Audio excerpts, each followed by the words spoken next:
Hello guys, welcome to the channel New Developer. So in this video, I'm gonna tell you about the advanced techniques for debugging Android apps and troubleshooting common errors. If you are an Android developer, you know that debugging can be a challenging and time-consuming process, but with the right tools and techniques, you can streamline your workflow and identify and fix bugs more quickly. One of the most important tools in your debugging arsenal is basically an Android Studio. This powerful IDE provides a range of tools and features that can help you track down bugs and troubleshoot errors in your code. One of the most useful tools in Android Studio is Android Profiler. This tool allows you to monitor your app performance in real time, including your device CPU usage, memory allocation, and network traffic. Another important tool is basically a logcat window, which you can get in the bottom of the screen in the Android Studio. This tool allows you to view logs of your app's output, including errors and exceptions. You can get by examining these logs, you can often identify the source of a bug or error and take steps to fix it. You get the error red color. The text color is basically going to be the red for the errors, and you can also get the flow of the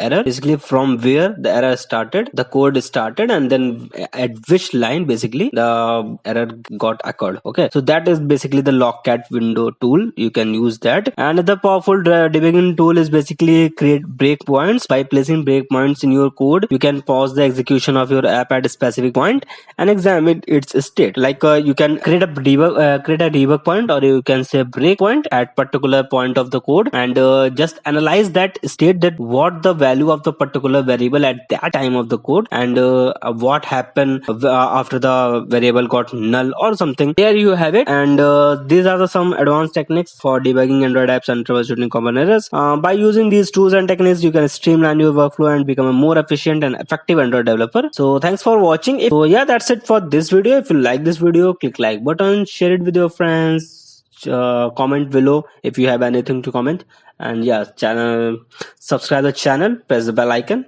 See you in the next one. Bye.